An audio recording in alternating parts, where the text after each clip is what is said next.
I salute Marcy Kaptur and the Ukraine Caucus for inviting members to come together to raise concerns, to speak frankly about the need for strong sanctions on Russia, and to insist that any peace must be just, durable, and centered on the Ukrainian people themselves. Mr. Speaker, for nearly 4 years, the people of Ukraine have stood on the front lines for freedom, defending their democracy, their sovereignty, their right to live in peace on their own land. But in fighting for democracy there, they are fighting democracy writ large.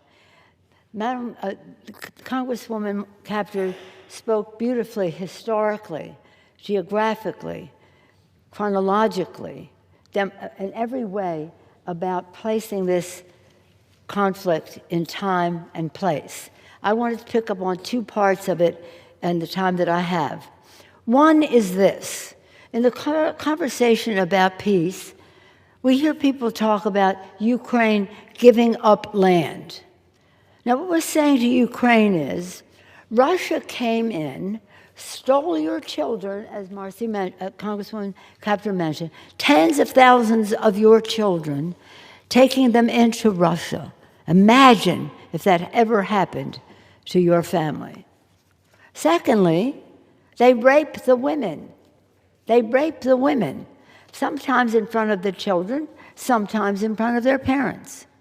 I said to some Russian friends, isn't it sad how the Russian troops have become brutes and are raping women as a weapon of war to demoralize the people of the country? And they said, make sure you understand one thing. Russian soldiers follow orders. They are doing that because that is what they are told to do. In addition to that, we've seen evidence of their killing families in front of family members in such a brutal way. Kidnap our children, rape our women, kill our civilian families, and ask us to give you land in return. What a ridiculous request. The other thing you hear sometimes people say in our country, well, why should we be spending all that money when, in fact, we have needs in our own country? I don't think people realize 90% of the security that we send to Ukraine is spent, of the 100%, 90% is spent in the United States, creating jobs in our own country. Secondly, there are other forms of assistance, humanitarian assistance, across the board. At least 60% of all that we spend on Ukraine is spent in the United States of America, creating jobs. So again, Marcy spelled it out. It's no use. Some things bear repeating, but she said it so beautifully. But this is awful. And again, who do you trust? Who do you trust?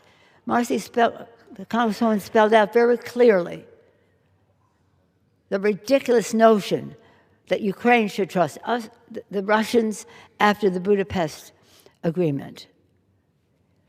Give up your nuclear weapons, and we will come to your aid should you need that. Forget about it now.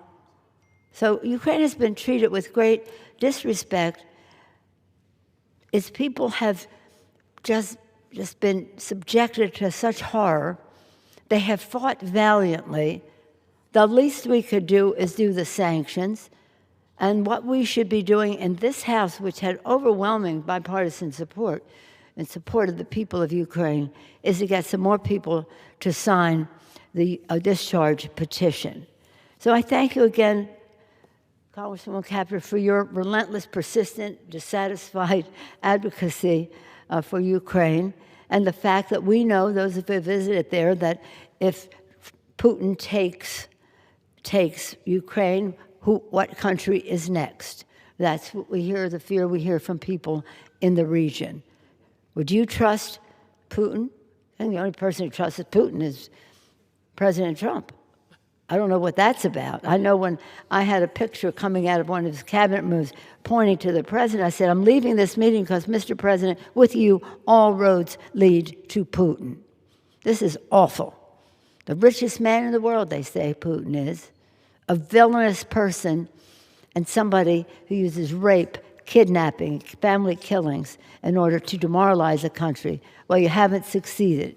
And you're a loser because you thought you were going to win on the first week of this war, and now it's 4 years later. With that, I yield back the time to the distinguished Marcy Kaplan.